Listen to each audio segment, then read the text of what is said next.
नमस्कार। मेरा पूरा देश सुन रहा है।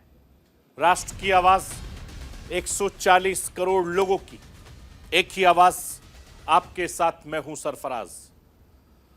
मैं सरफराज सैफी आपको बताना चाहता हूं, लोकसभा चुनाव से ठीक पहले राज्यसभा चुनाव को लेकर सियासी गरमाई हुई है। 3 राज्यों की 15 राज्यसभा सीटों पर वोटिंग हुई और ये 3 राज्य हैं जिसमें उत्तर प्रदेश है, हिमाचल प्रदेश है, कर्नाटका है। उत्तर प्रदेश की 10, कर्नाटक की 4 और हिमाचल प्रदेश की 1 सीट पर वोटिंग हुई। कर्नाटक को छोड़कर विपक्ष के साथ दोनों राज्यों में खेला हो गया और उत्तर प्रदेश में समाजवादी पार्टी को बड़ा झटका लगा। उत्तर प्रदेश में 7 समाजवादी पार्टी के विधायकों ने बीजेपी के लिए वोटिंग की, तो हिमाचल प्रदेश में भी कांग्रेस के आधा दर्जन से ज्यादा विधायकों ने क्रॉस वोटिंग की। हिमाचल प्रदेश में तो ऐसा खेला हुआ कि सुखविंदर सिंह सुक्खू की सरकार के सामने संकट के बादल मंडलाने लगे और भारतीय जनता पार्टी के नेता जयराम ठाकुर ने दावा किया है कि राज्य में यानी हिमाचल प्रदेश में सुखविंदर सिंह सुक्खू की सरकार अल्पमत में है। और हिमाचल प्रदेश में आखिर क्या हुआ, आज आपको राष्ट्र की आवाज के जरिए यह बताने, दिखाने, समझाने की कोशिश करूंगा। लोकसभा चुनाव को लेकर सियासी सरगर्मी काफी ज्यादा तेज हो गई। सभी राजनीतिक दल अपने अपने पत्ते फेंकने शुरू कर दिए और सियासी पार्टियां फुल एक्शन में है। एक तरफ विपक्ष दल को जोड़ने में लगा हुआ है तो दूसरी तरफ बीजेपी वोटों को जोड़ने में लगी है और इसके लिए प्रधानमंत्री नरेंद्र मोदी कर्म पथ पर निकल पड़े हैं। प्रधानमंत्री नरेंद्र मोदी ने चुनाव से पहले लगातार देशवासियों को विकास कार्यों की सौगात दे रहे हैं और इस मिशन में पीएम मोदी साउथ के राज्यों में है। प्रधानमंत्री नरेंद्र मोदी ने सबसे पहले हिंदुस्तान के अंतरिक्ष उड़ान मिशन गगनयान के लिए चुने गए 4 पायलटों के नामों की घोषणा की। इसके साथ साथ करीब 1800 करोड़ रुपए की 3 महत्वपूर्ण अंतरिक्ष परियोजनाओं का उद्घाटन किया।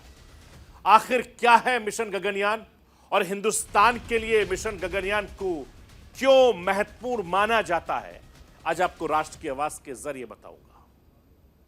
मिशन 400 पार पर निकले। प्रधानमंत्री नरेंद्र मोदी लगातार साउथ के राज्यों पर फोकस कर रहे हैं। पीएम मोदी को अच्छे से पता है कि इस राज्य में माइलस्टोन को छूना है तो साउथ के किले को भेदना बहुत जरूरी है। प्रधानमंत्री नरेंद्र मोदी ने पिछले कुछ सालों में साउथ के राज्यों पर खूब फोकस किया है और पिछले कुछ सालों में दक्षिण के बड़े राज्यों में विकास के कई प्रोजेक्ट की शुरुआत की गई। पिछले 5 सालों में रेलवे के बड़े प्रोजेक्ट की तमिलनाडु और केरल में शुरुआत हुई, जिसे या तो पूरा कर लिया गया या होने के कगार पर है। आखिर प्रधानमंत्री नरेंद्र मोदी का मिशन साउथ क्या है, आपको यह राष्ट्र की आवाज के जरिए समझाऊंगा। मैं अपने हिंदुस्तान के कोने कोने की आवाज को दिल्ली तक पहुंचाता हूं, दिल्ली की आवाज को देश दुनिया के कोने कोने तक पहुंचाता हूं। नेताओं की आवाज को मैं आम लोगों तक पहुंचाता हूं, आम लोगों की आवाज को मैं अपने देश के हुक्मरानों तक पहुंचाता हूं। आपकी आवाज से मिलती है मेरी आवाज और बन जाती है राष्ट्र की आवाज।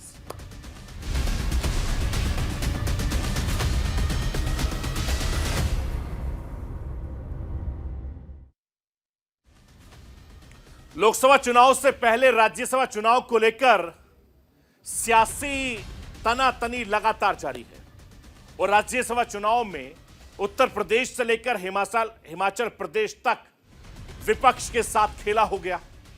कर्नाटक राज्यसभा चुनाव में कांग्रेस ने अपने हिस्से की 3 सीटें जीत ली।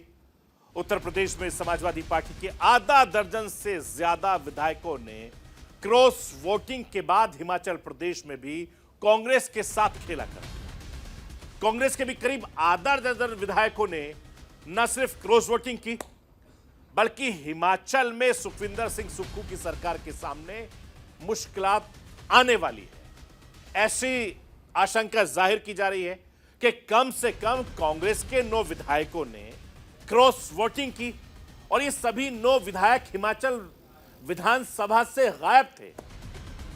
मेरे सूत्र ये बता रहे हैं कि हिमाचल प्रदेश के बाहर जाने की तैयारी में सभी विधायक हैं। मैं आपको बताना चाहता हूं कि भारतीय जनता पार्टी के नेता जयराम ठाकुर ने दावा किया है कि हिमाचल प्रदेश में सुखविंदर सिंह सुक्खू की सरकार अल्पमत में है। हिमाचल प्रदेश के मुख्यमंत्री ने कहा है कि उनके विधायकों को किडनैप कर लिया। हिमाचल प्रदेश में कांग्रेस के 2 खेमे हैं। एक खेमा वीरभद्र सिंह का है, जिससे प्रतिभा सिंह लीड करती है, और दूसरा खेमा ऐसे विधायकों का है, ऐसे नेताओं का है जो सीएम सुखविंदर सिंह सुक्खू के साथ है। कांग्रेस उम्मीदवार अभिषेक मन्नू सिंघवी के खिलाफ बीजेपी ने कभी वीरभद्र के करीबी रहे थे, हर्ष महाजन को उम्मीदवार बनाया। हर्ष महाजन के कांग्रेस के कई विधायकों के साथ अच्छे ताल्लुकात हैं और इसको लेकर कांग्रेस भी अलर्ट थी।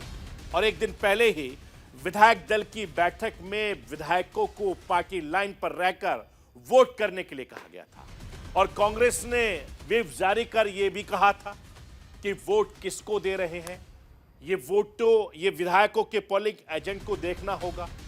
और फिर भी कांग्रेस के विधायकों ने क्रॉस वोटिंग की। कांग्रेस के उम्मीदवार अभिषेक मन्नू सिंघवी हार गए। इस हार पर हिमाचल प्रदेश के मुख्यमंत्री सुखविंदर सिंह क्या कह रहे हैं, राज्य के पूर्व मुख्यमंत्री भारतीय जनता पार्टी के नेता जयराम ठाकुर का क्या कहना है, वो राष्ट्र की आवाज के जरिए आपको सुनाना चाहता हूं। जो विधायक चुनकर कांग्रेस के चुनाव चिन्ह पर आया वह 9 क्रॉस वोटिंग हुई है, जिसमें 3 तो आज़ाद उम्मीदवार है। उनके बारे में मैं कुछ नहीं कहना चाहूँगा। 6 जो उम्मीदवार चुनकर आए जिन्होंने अपना ईमान ही बेच दिया, वो भारतीय जनता पार्टी को उनके क्षेत्रों में हरा कर आए हैं और यहाँ आकर वो पार्टी की जो अधिकृत उम्मीदवार हैं, वरिष्ठ अधिवक्ता, हमारे प्रसिद्ध अधिवक्ता, हिंदुस्तान के सबसे लीडिंग लॉयर, उनके खिलाफ उन्होंने वोट दिया। तो क्या लगता है आपको कि वो नाराजगी का वोट था? वो तो एक ही चीज़ का वोट होता है जिसकी जानकारी आपको मेरे से ज़्यादा होगी, जिस प्रकार की आप जानकारी रखते हैं। अब वो हिमाचल की संस्कृति में ऐसा नहीं था। और मुझे इस बात की खुशी है कि सभी विधायकों और ये ऐतिहासिक तो लंबे समय तक हिमाचल प्रदेश के इतिहास में रहेगी। भाई हर्ष जी को मैं बहुत बधाई देता हूँ और पार्टी के राष्ट्रीय अध्यक्ष जगत प्रकाश नड्डा जी को बहुत बधाई देता हूँ और अमित भाई जी को, प्रधानमंत्री जी को मैं बहुत बहुत बधाई देता हूँ। आदरणीय प्रधानमंत्री नरेंद्र भाई मोदी जी का मार्गदर्शन में आगे बढ़ेंगे और हिमाचल का विकास करेंगे। मैं आपको यह बताना चाहता हूं कि साल 2024 के रण का मैदान सज चुका है। कहां से कौन मैदान में होगा, महारथी चुनने का दौर आ गया है। 2024 की सबसे बड़ी सियासी लड़ाई करीब करीब सामने आ चुकी है। सियासी चालों, वादों और दावों को आगे बढ़कर अब बारी सीधे एक्शन की है और प्रधानमंत्री नरेंद्र मोदी पूरी तरीके से एक्शन के मोड में है। प्रधानमंत्री नरेंद्र मोदी ने लोकसभा चुनाव से पहले कर्म पथ पर लगातार निकले हुए हैं। लोकसभा चुनाव से पहले प्रधानमंत्री लगातार देशवासियों को सौगात पर सौगात दे रहे हैं। अलग अलग राज्यों में जाकर प्रधानमंत्री नरेंद्र मोदी लगातार कई परियोजनाओं का शिलान्यास, उद्घाटन कर रहे हैं। अपने संसदीय क्षेत्र वाराणसी और अपने गृह राज्य गुजरात में सौगात देने के बाद प्रधानमंत्री नरेंद्र मोदी मिशन साउथ पर निकले हुए हैं। प्रधानमंत्री मोदी दक्षिण के तहत सबसे पहले केरल के तिरुवनंतपुरम में विक्रम साराभाई स्पेस सेंटर पहुंचे। पीएम मोदी के साथ इसरो चीफ एस सोमनाथ भी मौजूद थे। प्रधानमंत्री ने इसरो में करीब 1800 करोड़ रुपए के 3 स्पेस प्रोजेक्ट का उद्घाटन किया। फिर अंतरिक्ष मिशन गगनयान का भी रिव्यू किया। मिशन गगनयान को हिंदुस्तान का पहला मानव अंतरिक्ष उड़ान कार्यक्रम है। प्रधानमंत्री मोदी ने उन 4 एस्ट्रोनट्स के नाम का ऐलान किया जिनके कंधे पर गगनयान मिशन के जरिए अंतरिक्ष में तिरंगा फहराने की जिम्मेदारी होगी। प्रधानमंत्री मोदी ने इन चारों एस्ट्रोनट्स को एस्ट्रोनट्स विंग भी सौंपे हैं। मैं आपको यह बताना चाहता हूं कि जिन एस्ट्रोनट्स को गगनयान मिशन पर भेजा गया उनमें group captain Prashant Balakrishna Nair, group captain Ajit Kishan, group captain Angad Pratap और विंग कमांडर शुभांशु शुक्ला शामिल हैं। चारों की ट्रेनिंग रूस में हुई है। मैं आपको यह भी बताना चाहता हूं कि इस दौरान प्रधानमंत्री नरेंद्र मोदी ने इन चार शक्तियों पर 140 करोड़ हिंदुस्तानियों की आकांक्षाओं को अंतरिक्ष तक ले जाने की जिम्मेदारी है। मैं हिंदुस्तान के प्रधानमंत्री नरेंद्र मोदी को सुनवाना चाहता हूं इस खास मौके पर पीएम मोदी ने क्या कुछ कहा। ये सिर्फ 4 नाम और 4 इंसान नहीं है, ये 140 करोड़ एस्पिरेशंस को स्पेस में ले जाने वाली 4 शक्तियां हैं।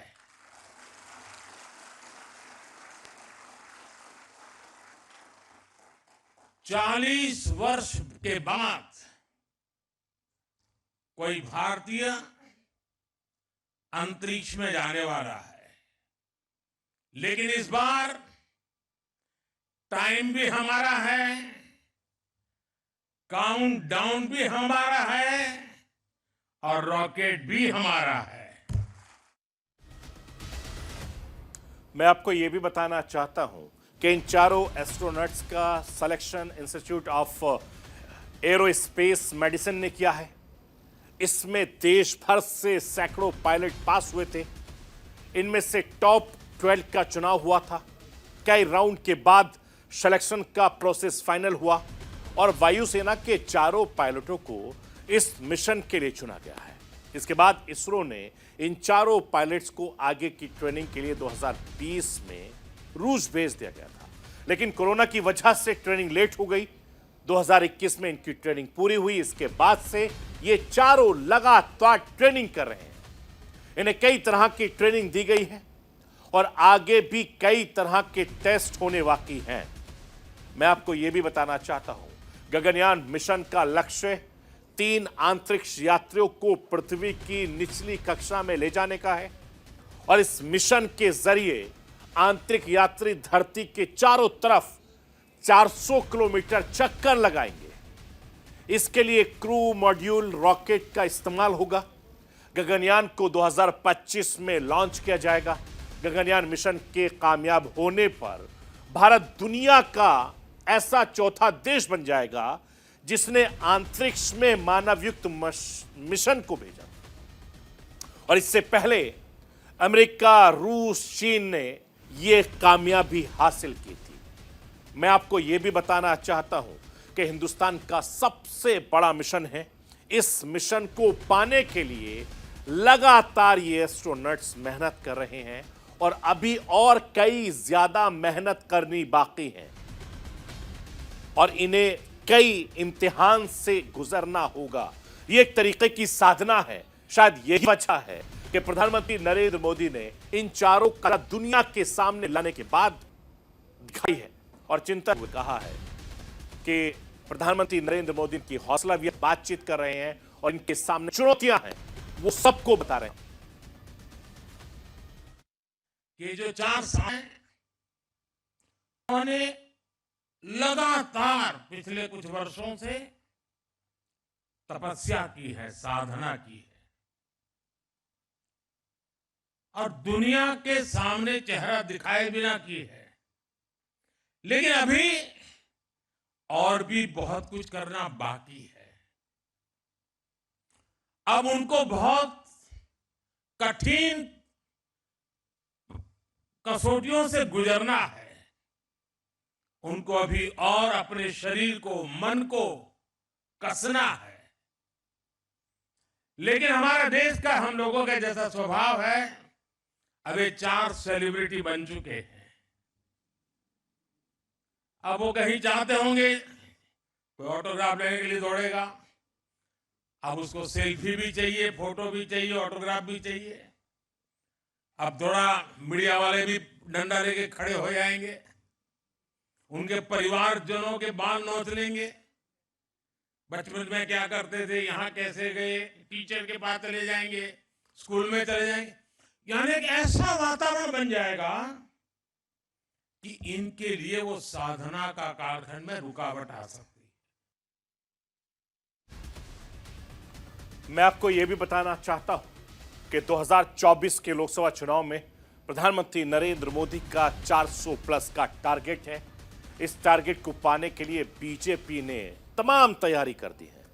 बीजेपी ने एक संकल्प पत्र सुझाव अभियान की शुरुआत की है, जिसमें 15 मार्च तक उससे उनके सुझाव मांगे हैं। फिर बीजेपी उन सुझावों पर पार्टी के संकल्प पत्र जारी करेगी। 2024 के चुनाव से पहले पीएम मोदी बार बार लोगों को मोदी की गारंटी भरोसा दे रहे हैं और इस बार मोदी की गारंटी की बड़ी भूमिका होगी और ये बात बीजेपी अच्छे तरीके से जानती है। शायद यही वजह है कि बीजेपी अध्यक्ष नड्डा मोदी की गारंटी वाले ये लगातार देश भर में रथ को रवाना किया, जो देश भर में घूम घूम कर मोदी सरकार के काम को जनता के सामने रखेंगे। बीजेपी के इस बार चुनाव में कोई कोर कसर नहीं छोड़ना चाहती है और जिस तरीके से इंडिया गठबंधन में एक के बाद एक राज्यों से सीटों पर समझौता हो रहा है, ऐसे में बीजेपी अपना पूरा फोकस साउथ राज्यों पर कर रही है। प्रधानमंत्री नरेंद्र मोदी लगातार साउथ के का दौरा कर रहे हैं, विकास कार्य का सौगात दे रहे हैं। पीएम मोदी का पिछले 2 महीने केरल में यह तीसरा दौरा है और इसी बात से अंदाजा लगाया जा सकता है कि बीजेपी के लिए इस बार साउथ का द्वार कितना ज्यादा खास है। पीएम मोदी ने गगनयान मिशन के जरिए 4 अंतरिक्ष यात्रियों के नाम का ऐलान करने के बाद तिरुवनंतपुरम में एक विशाल जनसभा को संबोधित। पीएम मोदी ने कांग्रेस लेफ्ट पर जमकर हमला किया। मैं राष्ट्र की आवाज के जरिए प्रधानमंत्री नरेंद्र को एक बार फिर से सुनवाना चाहता हूं, सुनिए किस तरीके से कांग्रेस और लेफ्ट पर निशाना साधा। कांग्रेस का यही रंग अब कम्युनिस्टों पर भी छा चुका है। केरला में उनकी भी सरकार इसी मॉडल पे चल रही है, क्योंकि ये लोग केरला में तो एक दूसरे के दुश्मन है, लेकिन केरला के बाहर बाकी देश में ये एक दूसरे के बीएफएफ यानी बेस्ट फ्रेंड फॉर एवर है। आप देखिए केरला में ये लोग एक दूसरे पर हत्या का आरोप लगाते हैं, एक दूसरे के कार्यकर्ताओं का जीवन संकट में डालते हैं। तो आपने सुना कि प्रधानमंत्री नरेंद्र मोदी लगातार किस तरीके से विपक्ष पर हमलावर हैं। मिशन साउथ उनका सबसे ज्यादा इलाका है जिस पर वो बहुत फोकस कर रहे हैं, इसीलिए वो नहीं चाहते कि साउथ में खुद ने पूरी कमान अपने हाथों में रखी है और एक के बाद एक लगातार वो साउथ का दौरा करें ताकि भारतीय जनता पार्टी को ज्यादा से ज्यादा सीटें हासिल करा सके। तो राष्ट्र के पास बाकी खबरों के लिए आप बने रहिए न्यूज़ इंडिया के साथ।